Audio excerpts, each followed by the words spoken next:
Hi guys, welcome back to my YouTube channel. Guys, if you are seeing my face for the very first time, my name is Poe Villa. I'm your host with the most. Okay, I am glad to have you here. Hope you all have been good. Hope you all have been great. Guys, please, if you are new to my channel and you like this pretty face, please do me a solid by subscribing to this YouTube channel. Like this video, share, leave a comment in the comment section, and subscribe to my YouTube channel. Okay, thank you and God bless you.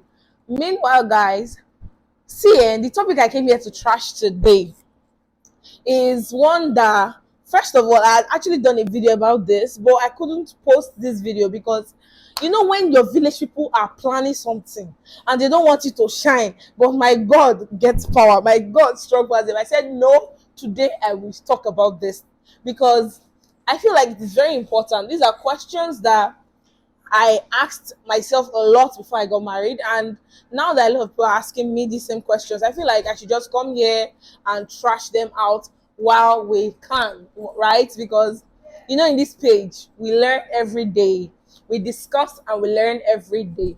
All right, guys, from the title of this video, you already know what I'm talking about. Yes, I'm talking about sex in marriage. A lot of us have questions, like a lot of us are curious to know, is this vibe we are having right now that we seemingly cannot get our hands off each other, would it continue in marriage? Girl, I'm here for you. Okay, guys, I'm here for you. I can tell you the truth, the whole truth, and nothing but the truth. First of all, to be honest, it's a myth. These myths have been trending, so I'm not surprised. But the question I got is that, is it true that after marriage, or rather in marriage, the sex is every day, every time, everywhere, like every corner of the house? Just the way we've all fantasized about it, because I know that we fantasized about it, that when I get married, this is what people are telling me to hold body. By the time I get married, it's gonna be back to back. It's gonna be everywhere. It's gonna be every minute of the day. And to be honest, these are beautiful ideas to have for you and your spouse and for yourselves in marriage. It's actually a very sweet and beautiful thing. But is it realistic? That's why I'm here today. Are these myths realistic? I can probably tell you that they are not. Don't get me wrong. I'm not saying the touching body every 5 seconds and all of that would not work. What I'm saying is that it's not going to be every time. I'm not saying you are going to be lacking good sex in marriage. No. Understand me. I mean that in marriage there are seasons, okay?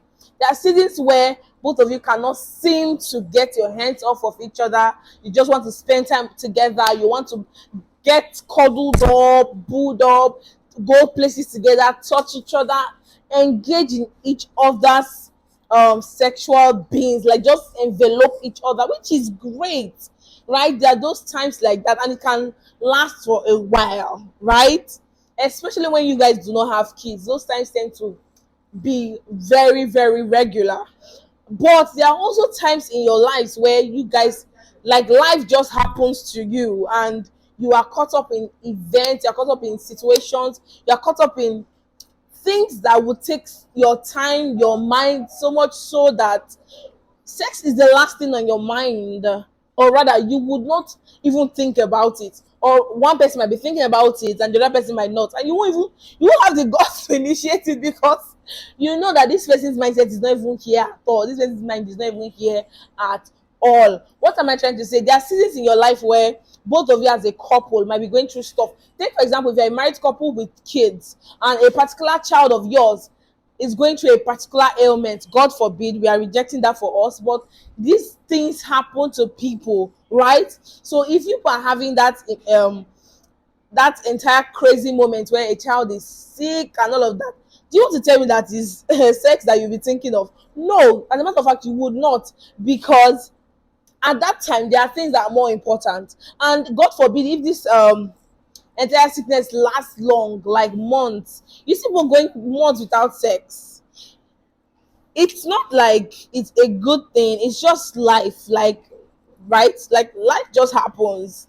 People go through stuff every day. Take, for example, situations where there's this very nasty quarrels between this couple, because you guys are having this quarrel, and this quarrel have seemingly elongated for some time frame, like a week or so.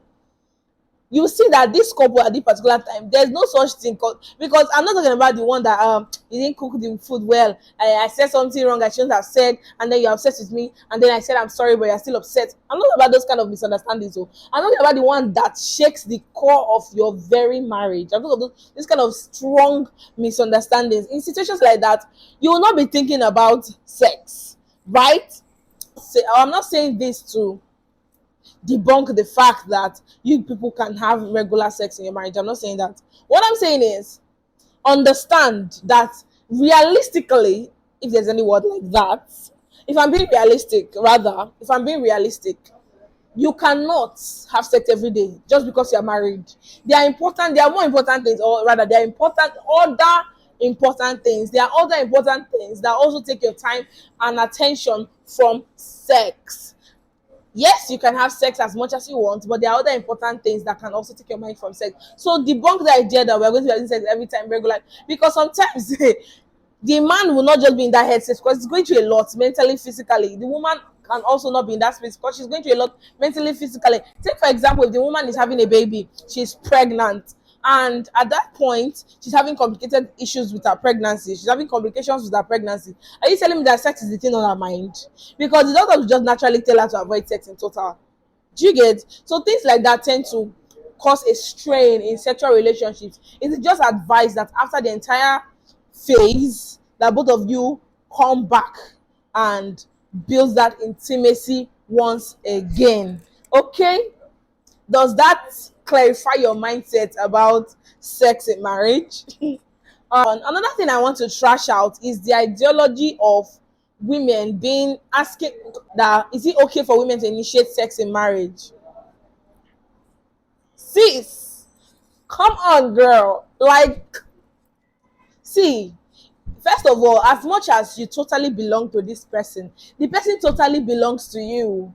I'm not saying go and rush him and say, hey, you're my own, I must. No, no, no, no, no. What I'm saying is, it is sexier, or it is how would I put it? Appealing. It is attractive when a woman initiates sex in marriage. I'll repeat myself. It is attractive when a wife initiates sex in marriage, because it means that first of all, you know what you want. You know what you want out of your marriage. You know what you want out of your man. You know what you want out of your body. Men find it attractive. That is the simple truth. Forget it. See, I know many of us women are shy about these things, and to be honest, I understand because I was once like that, but I had to seek knowledge and then gain knowledge enough to share it with you guys today. Just because I know many of us are shy because we are feeling like, what if he turns me down? What if he says no? Then my pride is hurt. I don't want to feel like some cheap person or cheap lady because I initiated sex. Sister, he's your husband. He's not your boyfriend. Initiate it. If you can go all out while initiating it, go all out, because why not if not? Do you understand? All right, moving on. The next thing I want to trash: is it okay for a spouse to not be interested in sex while the other spouse is? Like, from what I've been talking about earlier, you should already know that it's okay. I'm saying that because it's not every time that we are in the same mind space. Do you understand? Yes, we are couples. Yes, we are going through the same, most of the time, we're going through the same stuff. But there are some times that a person could be tired, exhausted, but not just physically now, but mentally, and the person would not necessarily be in the mood to have sex. That does not mean that this person is already falling out of love just because the person said, okay, not today, please, I would like to take a rest. That does not mean the person doesn't love you anymore. What it means is that they are tired. What it means that, see, I'm not talking about people who intentionally want to punish their spouse and say, not today, we have closed door, or not today, I'm not in the mood, because they're upset with their spouse and all that. I'm not talking about those people. I'm talking about those people that are genuinely tired and are actually saying, okay, babe, see, today I can't really engage because I am mentally stressed, I'm physically tired, and all of that. No, sis, no, bruv. It is not wrong for a spouse to tell you that, see, I'm tired, let's take today and chill, let's just snuggle up and sleep. It's not wrong. But what is wrong is if you do not communicate this to your spouse, because your spouse would want to know what is going on. Because to be honest, they would feel rejected. That's just the truth. They will feel a sense of rejection because you said you are not interested in having sex with them, especially if you have done this on a regular before. So what you want to do is communicate your thoughts, communicate your feelings to your spouse. That will help them to know how to handle you moving forward. Take for example, if they can help, they would offer to give you a body massage. Guys, I just gave you a tip. If your spouse says they're exhausted and they're tired physically and cannot engage in sex, offer to give them a body massage. Because see that body massage, it will not end there, it will move to the other level. See that one you are looking for, it will move there. Because this body massage will help them relax, will help them keep them at the relaxed state. And before you know, all the hormones that should be working appropriately in your favor will begin to work appropriately in your favor. Okay, so give them a body massage. Okay. Let me just say this real quick because I feel like it goes both ways. See, just because your spouse is asking for sex and you are tired does not mean that you should start making statements like how about now every time you're asking for sex, every time you're asking for sex, how about now food, true, I'm tired today, babeg, I know they do. No, that is not how you communicate your feelings about these things to somebody you claim to love and care about. Okay, what you want to do is communicate properly. Tell them beforehand if you are feeling some type of way and all of that. That way, it mentally prepares them in case they are interested in anything concerning sex, that they would know how to approach you, and so that if you give an excuse, they know how to handle it. Okay, this brings me to my last point for today. Couples, you should also know this. There's something called dutiful sex and there's another thing called pleasurable sex. Yes, dutiful sex and pleasurable sex. Dutiful sex is the kind of sex you have even when you're not in the mood. Yes, because you are trying to satisfy your partner, you are trying to please your partner. So even when you're not in the mood, you engage, right? Dutiful sex. Now, pleasurable sex is the one that most of the time you initiate because, well, all your senses are high up there, you're in the mood, you just want to get down, you want to be intimate with your partner, and you get touching, and then before you know, you guys are having the best time of your lives, right? Now, dutiful sex happens in marriage, pleasurable sex happens in marriage. Most of the times we are inclined to have dutiful sex because, well, it's not every time that you're in the mood, especially if you had a long day and you just want to sleep, and but your partner at that time wants to get all lovey-dovey on you. What can I say? You're a married person, so you have to satisfy your partner. It's just what it is. It's just what it is. So I'm out here saying that most of the times what we do not know is that dutiful sex tend to grow into pleasurable sex. Yes, I said it. Yes, I said it. Dutiful sex grows into pleasurable sex because, as a matter of fact, you might be tired, like I cited instance before. You might be tired and exhausted and don't want to engage because you're not in the mood. All you can think of is your body pain, your migraine, and all of that stuff. And then your hubby offers to give you the massage of your life.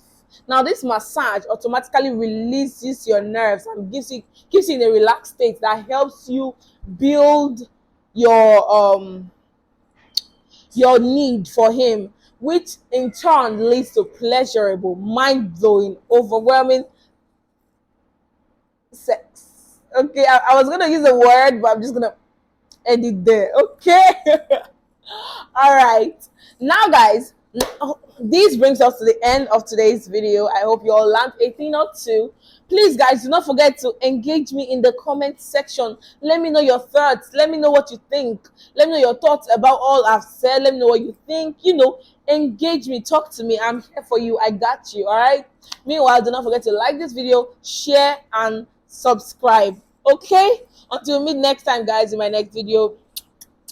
Bye.